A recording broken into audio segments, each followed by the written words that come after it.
नमस्कार, आप देख रहे हैं कंज्यूमर अड्डा। आपके साथ मैं हूं आपका होस्ट विपिन भट्ट और आज बात होगी विटामिन डी की। विटामिन डी एक ऐसा टॉपिक है जिस पर इंटरनेट पे बहुत ज़्यादा सर्च किया जाता है और दूसरी बात यह है कि इन दिनों मतलब ये एक मैं जनरल कंसेप्शन बता रहा हूँ, आगे हम रिपोर्ट की बात करेंगे।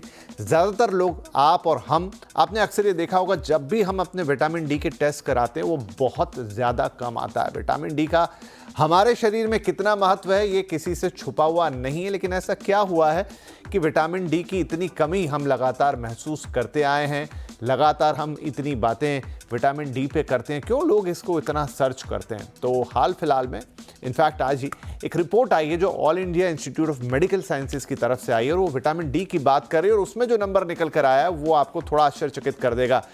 10 से 80% तक विटामिन डी की कमी है, ये इस रिपोर्ट में निकल कर आ रहा है। मतलब विटामिन डी की अच्छी खासी डेफिशिएंसी देश के अंदर है।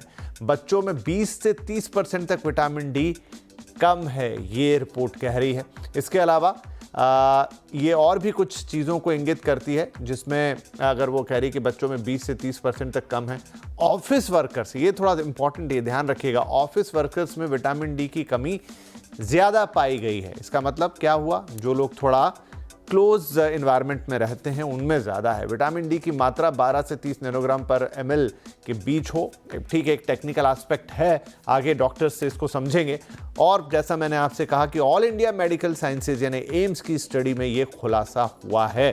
तो अब अगर all India institute of medical sciences की स्टडी कह रही कि भाई विटामिन डी के मामले में देश की स्थिति काफ़ी खराब हो चली, तो ये बात चिंताजनक है। ये बात हमेशा से थी, लेकिन ये रिपोर्ट उसको और थोड़ा एम्पलीफाई कर रही है, बड़ा कर रही है, राइट।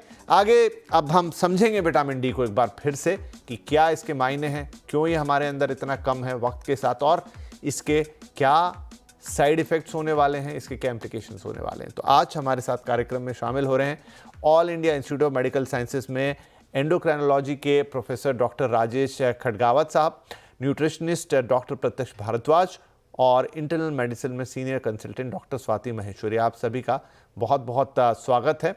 तो डॉक्टर राजेश, आपसे ही शुरू करते हैं। एम्स से ही ये स्टडी निकल कर आई है। हम, जैसा मैंने जिक्र किया कि विटामिन डी की डिफिशियंसी एक जनरल अंडरस्टैंडिंग है लोगों के अंदर, लेकिन इतना कम है, इतनी ज़्यादा डिफिशियंसीज हैं। सबसे पहला सवाल तो मेरा यही होगा कि क्यों ऐसा है कि विटामिन डी इन दिनों, पहले भी लोग टेस्ट कराते थे तो शायद इतनी दिक्कत नहीं थी, लेकिन अभी आप कोई भी हर दूसरा व्यक्ति टेस्ट कराता है, उसका विटामिन डी बहुत कम निकल रहा है। कोई खास वजह सर? विटामिन डी की कमी कोई नई चीज नहीं है। अगर हम 10 साल पहले भी स्टडीज उठा के देखें तो उन सब में विटामिन डी की कमी मिली है। चाहे हम बात कर ले नवजात शिशुओं की, चाहे हम बात कर ले यंग बच्चों की, चाहे हम बात कर ले बूढ़ों की, प्रेगनेंसी की, 70 to 80% लोगों में विटामिन डी की कमी पाई गई है। अगर हम विटामिन डी की कमी मानते हैं कि लेस देन 20 नैनोग्राम पर ml है तो उसके हिसाब से कम है, और अगर हम 12 to 20 नैनोग्राम पर ml कट ऑफ लेते हैं तो उसमें कुछ कम है, लेकिन विटामिन डी की कमी पाई गई है। विटामिन डी हमें सबसे ज्यादा जो विटामिन डी मिलता है वो मिलता है सूरज की रोशनी से, सनलाइट से हमें विटामिन डी मिलता है। खाने में विटामिन डी के सोर्स बहुत नहीं है, सिर्फ कुछ ही चीजें हैं, और वो जो चीजें हैं वो हमारे यहाँ डाइट में कॉमन नहीं है। जैसे फैटी फिश खाते हैं, अगर मछली खाते हैं और वो भी स्पेशली मोटी मछली खाते हैं तो उससे विटामिन डी हमें मिलता है। अदरवाइज अगर वेजिटेरियन है तो आपके खाने में सोर्स सिर्फ सनलाइट ही है। और जैसे हमारा डेली रूटीन बिजी हो रहा है, हम सवेरे 8 बजे उठते ही काम पे चले जाते हैं, और शहर में पोल्यूशन की वजह से सनलाइट नीचे तक नहीं आ पाती, बड़ी बिल्डिंगें हो गई है जिसकी वजह से नहीं आ पाती। फिर टेम्परेचर वेरिएशन इतना रहता है कि गर्मी बहुत ज्यादा रहती है तो हम धूप में नहीं एक्सपोज होते हैं, या सर्दी बहुत ज्यादा तो हम कवर कर लेते हैं। ये एक कारण है जिसकी वजह से विटामिन डी की कमी। तो बदलती लाइफस्टाइल आप कह रहे हैं, इसका एक बहुत बड़ा रीजन है अर्बनाइजेशन, इसका एक बहुत बड़ा रीजन है जहां मल्टी स्टोरी बिल्डिंग्स में रहते हैं, आमतौर पे ऐसे मोड ऑफ ट्रांसपोर्ट पे चलते हैं जहां डायरेक्ट एक्सपोजर टू सनलाइट नहीं रहता, लंबे वर्किंग आवर्स हैं, पोल्यूशन है, तमाम चीज़ें। मतलब ये भी एक लाइफस्टाइल का ही एक बढ़ता हुआ प्रकोप है, खराब लाइफस्टाइल। इनफैक्ट आप कहूँ, डॉक्टर महेश्वरी, स्वाति जी, ये बताएं मुझे कि अब विटामिन डी की कमी मेरी लाइफ पे इम्पैक्ट क्या डाल रही है? विटामिन डी कम है तो क्या एक सिंपल है कि जनरली लोग कहते हैं कि कैल्शियम का एब्जॉर्प्शन कम हो गया, थोड़ा हड्डियों पे इम्पैक्ट है, या इसके इम्पैक्ट कहीं गुना ज़्यादा है? बहुत सारी जो हमारी शरीर की गतिविधियां हैं, उनके लिए हमें विटामिन डी की ज़रूरत है। ये समझना बहुत ज़रूरी है। ज़्यादातर लोग, जैसा आपने कहा, केवल हड्डियों तक ही सीमित रह जाते हैं, ये सोचते हैं कि शायद सिर्फ़ उसी के लिए हमें विटामिन डी की ज़रूरत है। देखिए, एक तरफ जहाँ कैल्शियम और फ़ॉस्फ़ोरस शरीर में अच्छे से एब्ज़ॉर्ब हो, हमारी हड्डियों तक ये मिनरल्स पहुँचे और हमारी हड्डियाँ ताकतवर रहें, उसके लिए विटामिन डी हमें चाहिए। वहीं हमारी मांसपेशियों के लिए भी हमें विटामिन डी की ज़रूरत है, और साथ ही हमारी इम्यूनिटी के लिए, क्योंकि ये इम्यूनिटी में एक बहुत अहम पहलू निभाता है, उसके लिए भी हमें विटामिन डी चाहिए। और कुछ बीमारियों के साथ भी विटामिन डी डेफिशिएंसी जुड़ी हुई है। जैसे हम डायबिटीज़ की अगर बात करें, मोटापे की अगर हम बात करें, इंसुलिन रेजिस्टेंस की हम बात करें, वहीं बहुत सारी ऐसी पेट की भी बीमारियां हैं जिनके साथ, और ऑटो इम्यून डिसऑर्डर्स हैं जिनके साथ विटामिन डी डेफिशिएंसी जो है वो लिंक्ड है। तो ये एक बहुत ही इम्पोर्टेंट विटामिन है जो हमारे शरीर को चाहिए। और साथ ही अवसाद के साथ, एंजाइटी के साथ, सीजनल डिसऑर्डर्स जो हमारे मूड के होते हैं, इरेगुलर मूड जो हमारा होता है, इन सब के साथ भी विटामिन डी जो है वो जोड़ा गया है। यानी कि विटामिन डी एक इतना इम्पोर्टेंट हार्मोन है, यूं कहे विटामिन है, क्योंकि जो ये इसके बहुत सारे पहलू हैं और ये सभी जो हमारे अंग हैं शरीर, उनके साथ जुड़ा हुआ है। देखिए, बहुत सारे लोग जो है महसूस करते हैं कि पीठ में दर्द हो रहा है, पसलियों में दर्द हो रहा है, पैरों में दर्द हो रहा है, मांसपेशियों में कमजोरी हो रही है। बड़े लोगों को हम देखते हैं कि गिरने की टेंडेंसी बढ़ जाती है इसकी डेफिशिएंसी की वजह से।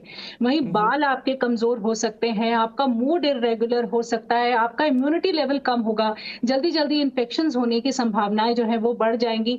और वहीं बच्चों में भी हम देखते हैं कि जो हड्डियां होती हैं उनमें रिकेट्स तक की बीमारी, यानी कि हड्डियां बहुत सॉफ्ट हो जाना, ये सब बीमारियां जो हैं विटामिन डी से लिंक्ड है। और ये एक बहुत ही ज़रूरी चीज़ है जिसकी तरफ आपने लोगों का ध्यान आकर्षित किया है। जी, तो डॉक्टर स्वाति ने बहुत अच्छे से एक्सप्लेन किया कि विटामिन डी अगर आपकी लाइफ में कम है तो फिर वो एक तरह से लाइफ ही कम हो गई, क्योंकि अगर इतने सारे प्रॉब्लम्स, इतने सारे issues from mood swing to लेकर आपकी इम्यूनिटी कंप्रोमाइज़ हो रही है, आपकी ओवरऑल हेल्थ खराब हो रही है, हड्डी तो है ही, तो फिर बचा क्या। राइट।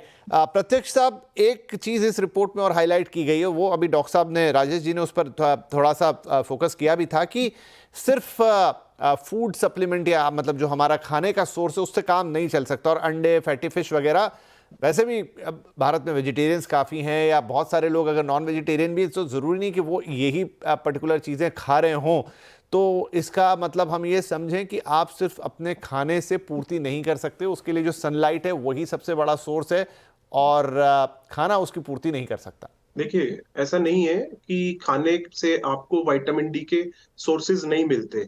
जैसा कि मैं आपको क्लियर करूं कि मैं पिछले 17 मतलब सॉरी, मैं आपको बीच में टोक रहा हूं, तो ये स्टडी जो इसमें आई है उसमें कुछ अंडे का एक एग्जांपल था, इवन अंडे में भी होता है, पर उन्होंने लिखा कि आपको इतने अंडे खाने पड़ेंगे कि वो प्रैक्टिकल ही नहीं होगा। Let me complete my opinion. देखिए, जब कोई बीमारी हो जाती है विपिन जी, तब उसके इलाज के लिए हमें दवाई की जरूरत होती है।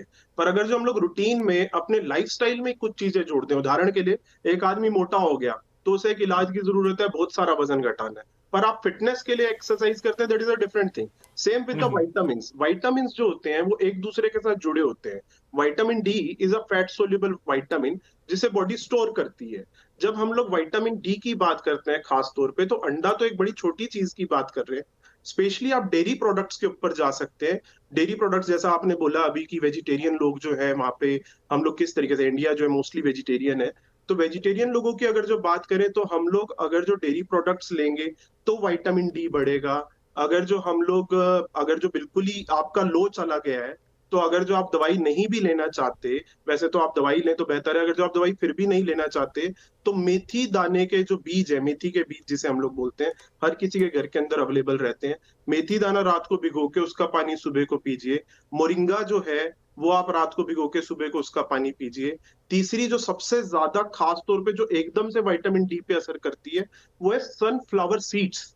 सनफ्लावर सीड्स को आप जो है, अगर जो आप रोज रूटीन में आप उसका सेवन स्टार्ट करें, तो वो भी कहीं ना कहीं आपके विटामिन डी को बढ़ाएगा। तो ऐसा नहीं है कि विटामिन डी के सोर्सेज नहीं है, विटामिन डी के सोर्सेज है। चौथी चीज कि जो रूटीन का जो लाइफस्टाइल है, रूटीन के लाइफस्टाइल की वजह से कहीं ना कहीं हम लोग धूप नहीं ले पाते।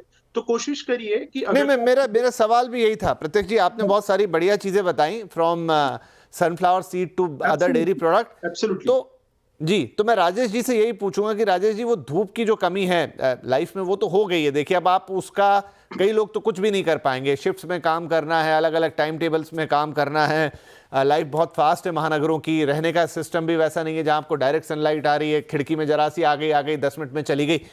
तो क्या प्रत्यक्ष जी ने जो सारी चीजें बताई हैं, वेज नॉनवेज सब इंक्लूड कर लेते हैं हम उनमें, चलिए कुछ देर के लिए, लेकिन क्या वो खाने भर से कोटा पूरा हो जाएगा या सनलाइट तो मैंडेटरी है ही?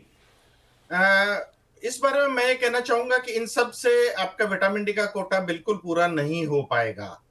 और अगर हम देखें कि हमारे यहाँ सनलाइट बहुत है लेकिन हम एक्सपोज नहीं है, अगर हम पश्चिमी देशों की, वेस्टर्न कंट्रीज की बात करें कि जहाँ की सनलाइट है ही नहीं, जहाँ पूरे टाइम बहुत सर्दी रहती है, लोग कपड़े पहने रहते हैं, तो वहां पे विटामिन डी का क्या हालत है? वहां पे विटामिन डी की इतनी कमी नहीं है, इसलिए कि उन्होंने अपने खाने को फोर्टिफाई कर लिया है विटामिन डी। अगर हम वहां पे दूध की बात करें, जूस की बात करें, अगर वहां पे हम आटे की बात करें, चॉकलेट की बात करें, सब में विटामिन डी मिला हुआ है, एक्स्ट्रा विटामिन डी डाला गया है। और इस एक्स्ट्रा फोर्टिफिकेशन जो विटामिन डी का हुआ है, उसकी वजह से वहां विटामिन डी की इतनी कमी नहीं पाई गई है, वहां के बच्चों में रिकेट्स नहीं होता है। जो भी सोर्सेज बताए गए हैं विटामिन डी के, ये बहुत ही अच्छे सोर्सेज नहीं है, इनसे विटामिन डी का लेवल नॉर्मल नहीं किया जा सकता है। ये सिर्फ उस दिन का विटामिन डी आपको हो सकता है कि थोड़ा सा विटामिन डी मिल जाए, लेकिन जो कमी है विटामिन डी की, उसका एक ही निदान है, वो है कि आप विटामिन डी टैबलेट या गोली के रूप में आप विटामिन डी ले, तभी ठीक हो सकता है। अगर विटामिन डी की कमी हो गई है तो हम धूप में बैठ के उसको ठीक नहीं कर सकते हैं, क्योंकि उसको ठीक करने के लिए बहुत ज्यादा विटामिन डी चाहिए, और धूप में इतना ज्यादा बैठना प्रैक्टिकली संभव नहीं है। जो हमारा शेड्यूल है उसके हिसाब से संभव नहीं है।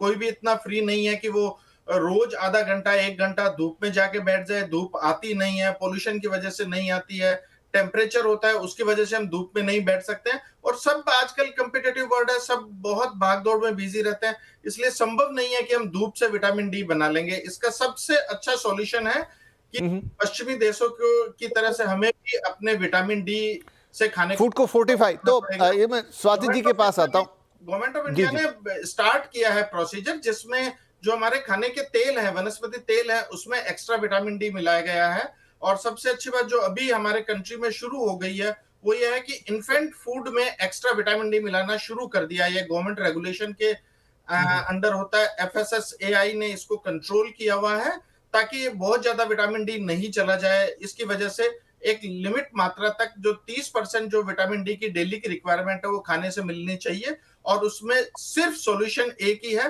कि हमें अपना खाना फोर्टिफाई करना पड़ेगा, जो बाकी सारी कंट्रीज कर रही है, सिर्फ वेस्टर्न कंट्रीज नहीं कर रही है। वेनेजुएला, ब्राजील, इजिप्ट और टर्की, इन सब कंट्रीज ने अपने खाने को विटामिन डी से फोर्टिफाई किया है। वही एक तरीका है जिससे विटामिन डी की इतनी मास लेवल की कमी को हम ठीक पूरा कर सकते हैं। राइट, तो 2 चीजें हो गई, एक फोर्टिफिकेशन ऑफ फूड हो गया और दूसरा सप्लीमेंट्स हो गया। सप्लीमेंट पे हम आते हैं थोड़ी देर में। मैं स्वाति मैम से यही पूछने जा रहा था, आपने हालांकि काफ़ी हद तक वो बात बताई। मैम, फोर्टिफिकेशन पे काफ़ी लंबे समय से हिंदुस्तान में बात चल रही, तो जैसा अभी सर ने भी बोला कि फसाई ने अब उसके लिए एक रेगुलेशन जारी कर दिया है और वो मिलाया भी जा रहा है, लेकिन अभी भी बहुत सारा फोर्टिफाइड, जैसे मैं अगर आप फॉरेन जाएं तो वहाँ हर चीज़ पर लेबल पे लगा रहता है फोर्टिफाइड, लेकिन अभी हमारे यहाँ ऑन द काउंटर मैंने इतनी चीज़ें नहीं देखी हैं। डेफिनेटली विपिन जी, आपकी बात सही है, और मैं डॉक्टर राजेश की बात को ही आगे लेकर के जाऊंगी कि हमारे जो फूड आइटम्स हैं, स्पेशली वेजिटेरियन फूड आइटम्स जो हैं, उनमें बहुत ज्यादा विटामिन डी नहीं होता है, और इसीलिए डेफिशिएंसीज हम बच्चों में भी देखते हैं और बड़ों में भी देखते हैं। और दूसरी चीज हमें ये भी समझनी होगी कि हमारा जो शरीर है, जो इंडियन हमारा स्किन टाइप है, इसमें मेलानिन ज्यादा होता है। इसकी वजह से हम सन एक्सपोजर के बावजूद भी उतना अच्छा विटामिन डी नहीं बना पाते हैं जैसे कि दूसरे लोग बना सकते हैं। तो ये बहुत सारी स्टडीज है जहां कंस्ट्रक्शन वर्कर्स, फार्मर्स, उन सबको जो दिन भर सन से इतना एक्सपोज्ड है, उनमें भी विटामिन डी डेफिशिएंसी मिल रही है। तो हमारी बॉडी भी डेफिशिएंट है, इसलिए 2-3 चीजों की तरफ बहुत जरूरी ध्यान देना है। पहली बात ये कि सबको जरूर अपना विटामिन डी लेवल्स चेक कराना चाहिए, क्योंकि ये हमारे शरीर का एक बहुत अहम विटामिन है। दूसरी चीज, अगर डेफिशिएंसी है तो जैसे डॉक्टर राजेश ने बोला कि आप कितनी भी खाने की चीजें खा लेंगे, आप उनको पूरा नहीं कर पाएंगे। आपको सप्लीमेंट्स तब लेने की जरूरत है। उस वक्त ये नहीं सोचे कि हाँ हम ये चीज खा ले इससे हो जाएगा, या चलो अब धूप में बैठना शुरू कर दे इससे हमारी डेफिशिएंसी पूरी हो जाएगी। वो नहीं होगी, उस वक्त आपको सप्लीमेंट्स लेने होंगे। तीसरी चीज, जैसे आपने फोर्टिफिकेशन बोला, ये एक सस्टेन्ड विटामिन डी लेवल्स रखने के लिए बहुत जरूरी है, और FSSAI को इसकी तरफ और ज्यादा ध्यान देने की जरूरत है कि हम कौन सी ऐसी कॉमन कौन चीजें हैं जिनमें विटामिन डी मिलाएं, ताकि जो डेली इनटेक है हमारा, जो डेली रिक्वायरमेंट है हमारी, वो पूरी हो। चौथी चीज जो बहुत जरूरी वो ये भी है कि अब ये सुन करके सप्लीमेंट्स खुद से खाने शुरू नहीं कर दें और अंधाधुंध सप्लीमेंट्स नहीं लें। ज्यादातर लोग जो है वो सप्लीमेंट्स शुरू करते हैं तो उस पर फुल स्टॉप कभी लगता ही नहीं है। ये एक बहुत बड़ी प्रॉब्लम है जिसकी तरफ हमें ध्यान देने की जरूरत है कि लेवल्स के हिसाब से ही हमें विटामिन डी लेना है, उसकी फ्रीक्वेंसी डिसाइड होगी, उसकी डोज डिसाइड होगी, और कितने समय आपको लेना है ये भी हमारी डेफिशिएंसी के ऊपर डिपेंड करता है। साथ ही कुछ चीजें ऐसी होती हैं जैसे कि बड़े बुजुर्ग लोग हैं, जो लोग मोटे हैं, जिनको एब्जॉर्प्शन प्रॉब्लम्स होती हैं, यानी कि पेट की बीमारियां होती हैं जिससे विटामिन डी जो आप खा रहे हैं वो सही मात्रा में एब्जॉर्ब नहीं हो रहा है शरीर के अंदर, या जिन लोगों को और भी तरह तरह की बीमारियां हैं, ऑटो इम्यून डिसऑर्डर्स हैं, वहां भी आपको डॉक्टर से सलाह करने की जरूरत है कि आपके लिए इंजेक्शन बेटर है, कि आपके लिए टैबलेट खाना जरूरी है, कि आप किस तरह का विटामिन डी लें और कितने समय के लिए लें। तो ये चीजें जो है खुद से लोग डिसाइड करके आजकल ऑनलाइन खरीदने लग गए और खाने लग गए। ये बहुत डेंजरस ट्रेंड है जो कि ज्यादा नुकसान दे रहा है। राइट तो मन से तो नहीं लेना है, बिल्कुल नहीं लेना है। यहाँ छोटा ब्रेक लेते हैं, ब्रेक के बाद विटामिन डी के जो सप्लीमेंट्स हैं उन्हीं पे बात करेंगे। आमतौर पे डॉक्टर्स दवाइयाँ लिख के देते हैं, कुछ और भी तरह के सप्लीमेंट्स आते हैं, लेकिन वो आपको कैसे लेने हैं, किस तरीके से करने हैं, कितना टेस्ट कराना है, क्या हम सब लोगों के लिए अब एक तरह से मैंडेटरी हो गया है, बच्चों के लिए क्या कुछ अलग प्रैक्टिस है, ये सारे सवालों के जवाब इस छोटे से ब्रेक के बाद।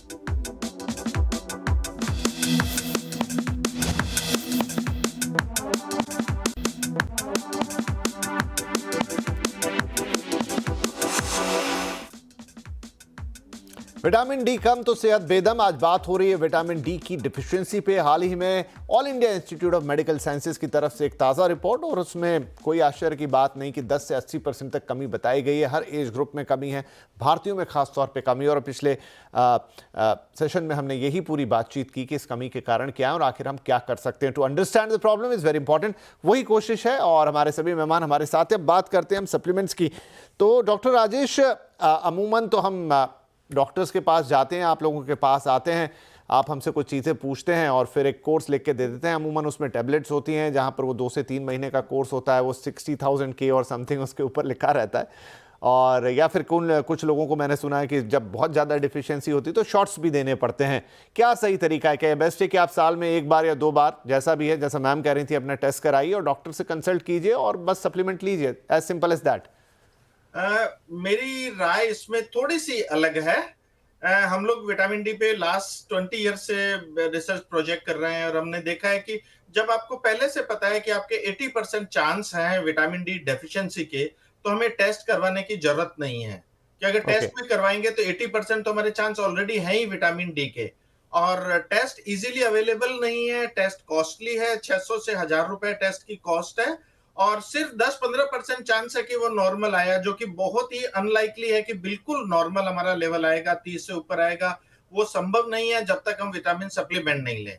सो हम टेस्ट करवाएं या नहीं करवाएं, हम सप्लीमेंट डायरेक्टली ले सकते हैं, बिल्कुल भी मुश्किल नहीं है। और अगर हम टैबलेट्स ले रहे हैं तो हमें किसी तरह का कोई एक्स्ट्रा खतरा नहीं है कि उसकी वजह से हमें कोई टॉक्सिसिटी हो सकती है। इसकी जो टैबलेट आती है वो एक टैबलेट हफ्ते की एक लेनी होती है 8 हफ्ते तक, उसके बाद महीने की एक लेनी होती है। और पूरा ट्रीटमेंट आपको 150 से 200 रुपए कॉस्ट करता है, जो कि बहुत कॉस्ट इफेक्टिव है। हमारे पास इतनी लैब्स नहीं है जो इतनी सारी पॉपुलेशन में सबका विटामिन डी टेस्ट कर लें। तो हमें यह जानना जरूरी है कि किसको विटामिन डी टेस्ट करवाने की जरूरत है। सिर्फ उन्हीं को विटामिन डी टेस्ट करवाने की जरूरत है जिनमें बहुत ज्यादा रिस्क है, जिनमें हड्डियों की बीमारी है, जिनमें रिकेट्स की बीमारी है, जिनमें हाथ पांव में दर्द है, उन लोगों को टेस्ट करवाने की जरूरत है। बाकी आम जनता को टेस्ट करवाने की जरूरत नहीं है। अगर आपको लग रहा है कि आप सूरज सनलाइट का आपका एक्सपोजर नहीं है, आप विटामिन डी ले लीजिए। जैसे मैंने अपना टेस्ट नहीं करवाया और मैं रेगुलरली विटामिन डी ले रहा हूं, हर महीने का एक कैप्सूल, हर महीने की पहली तारीख को एक कैप्सूल ले लीजिए, जिसकी कॉस्ट 10 से 15 रुपए है। बहुत कॉस्ट इफेक्टिव है और इससे मेरा विटामिन डी ठीक रहता है। लेकिन मैंने चेक नहीं किया है। अगर मुझे हड्डियों की बीमारी होती है, हड्डियों को मेरे बिना चोट के फ्रैक्चर होता है या मांसपेशियों में दर्द रहता है, तो उस स्थिति में हमें चेक करवा लेना चाहिए कि कहीं विटामिन डी लेने के बाद भी विटामिन डी ठीक हुआ है, नहीं हुआ है। तो कई बार होता है कि विटामिन डी आपने लिया है, वो एब्जॉर्ब नहीं होता है और आपका विटामिन डी कम पड़ा रह जाता है। तो सिर्फ उन्हीं लोगों को जिनमें हाई रिस्क है, उनको विटामिन डी टेस्ट करवाने की जरूरत है। अदरवाइज बाकी सब लोगों को टेस्ट करवाने की जरूरत नहीं है। अगर आपको लग रहा है कि सनलाइट एक्सपोजर नहीं है, आप इसका 60,000 यूनिट का एक कैप्सूल आता है, जो पहले 6 से 8 हफ्ते तक तो एक ले सकते हैं, उसके बाद महीने का एक ले सकते हैं। और यहाँ मैं स्पेशली बताना चाहूंगा कि किसी भी हालत में हमें विटामिन डी का इंजेक्शन नहीं लेना है, क्योंकि यह देखा गया है कि अगर हम इंजेक्शन लेते हैं, कि इंजेक्शन में 6 लाख यूनिट होता है, जो कि 10 गुना है, और ये 100% बायो अवेलेबिलिटी होती है। और इसमें हमने कई पेशेंट में देखा है कि उनका किडनी फेलियर हो गया, किडनी डैमेज हो जाता है, किडनी में कैल्शियम जमा हो जाता है। तो बिना डॉक्टर की प्रेस्क्रिप्शन के इंजेक्शन नहीं लेना है। वो वैसे भी लेना मुश्किल होता है कि आपको जाके किसी से लगवाना होता है। सबसे अच्छा है कि आप विटामिन डी का कैप्सूल ले लीजिए। अगर आप अपने डेली रूटीन नहीं सुधार सकते हैं, तो विटामिन डी का कैप्सूल लेना बिल्कुल जरूरी है, और बिना प्रेस्क्रिप्शन के आप ले सकते हैं। ओवर द काउंटर अवेलेबल है। विटामिन डी का 60,000 का जो कैप्सूल आता है, टैबलेट आती है, वो आप लेके आसानी से काम चला सकते हैं। ध्यान यही रखना है कि आपको खाना खाते ही लेना है, क्योंकि ये फैट सोल्यूबल है। सो इसके एब्जॉर्ब होने के लिए आपको फैट चाहिए, तभी ये पूरा काम करेगा, तभी ये पूरा एब्जॉर्ब होगा। और इंजेक्शन किसी भी हालत में नहीं लेना है। ठीक है, तो आपने ये तो क्लेरिफाई कर दिया। लगे हाथों स्वाति मैम से एक छोटा सा सवाल मैं और ले लेता हूं कि कैप्सूल की बात हो गई, इंजेक्शन नहीं लेना है। बाजार में शॉट्स भी आते हैं, वो कुछ विटामिन डी के कुछ मीठा सा सोल्यूशन होता है, आई थिंक 5-10 ml जो भी रहता है। क्या वो भी सेम चीज़ है या वो कुछ डिफरेंट है? नहीं, वो देखिए, अगर हम कैप्सूल्स की बात करें या लिक्विड्स की बात करें, स्प्रेज आते हैं, सबलिंगुअल आते हैं, ये सब ज्यादातर जो है सेफ हैं। इन सबको लिया जा सकता है। सिर्फ बायो अवेलेबिलिटी जो होती है वो बढ़ जाती है, या जैसे जिन लोगों को पेट की दिक्कत है, तो उन लोगों के लिए हम बोलते हैं कि अगर आप लिक्विड ले रहे हैं या सबलिंगुअल ले रहे हैं तो वो बेटर है, क्योंकि वो डायरेक्ट एब्जॉर्प्शन हो जाता है, और टैबलेट में थोड़ा या सॉफ्ट जेल्स में थोड़ा टाइम लगता है एब्जॉर्प्शन होने में। तो उन लोगों के लिए जो है इस तरह की हिदायत दी जाती है। लेकिन मेरा फिर भी यही मानना है, अभी भी विपिन जी, की टेस्ट हमें जरूर कराना चाहिए, क्योंकि अब अगर मैं एज अ डॉक्टर बोलूं कि हम जो विटामिन डी के इतने सारे रिपोर्ट्स देखते हैं, डेफिनेटली हम डेफिशिएंसी तो देखते हैं, लेकिन अब हम ये भी देखने लग गए हैं कि बहुत सारे लोगों में बहुत हाई लेवल्स आने लग गए हैं विटामिन डी के, क्योंकि लोग सप्लीमेंट्स लेते रहते हैं, और इस वजह से विटामिन डी, और ये फैट सॉल्युबल विटामिन है, तो इसकी जो मात्रा है वो धीरे धीरे शरीर के अंदर बढ़ने भी लग गई है। अगर हम पिछले 7-8 साल पीछे की बात करते हैं तो शायद ज्यादातर लोगों में केवल डेफिशिएंसी ही निकलती, लेकिन अब हम हाइपर विटामिनोसिस भी देखते हैं, उसकी भी चीजें। और देखिए, जैसे सर ने भी बोला कि टेस्ट बहुत सस्ता हो गया है, टेस्ट कोई ऐसा बहुत महंगा टेस्ट नहीं है, तो आसानी से कराया जा सकता है। और मेरा मानना यही है कि टेस्ट करा के हमें अपने लेवल्स हर साल जरूर चेक करने चाहिए। ठीक है, चलिए, तो ये विटामिन डी पे बात हुई। आपको पता लग गया कि विटामिन डी की डिफिशियंसी क्या है, कमी क्या है, उसके इम्पैक्ट्स क्या हैं और क्यों हमारे लिए इतना इंपॉर्टेंट है, और हम उस कमी को दूर कैसे कर सकते हैं, उसके क्या तरीके हो सकते हैं। मैं मानता हूं क्योंकि सभी लोगों में विटामिन डी की डिफिशियंसी है इन दिनों। यह आप इन्फॉर्मेशन आज की आपके लिए बहुत काम आएगी, और ये एम्स की स्टडी भी। बहुत बहुत धन्यवाद आप सभी मेहमानों का इस कार्यक्रम में शामिल होने के लिए। नमस्कार।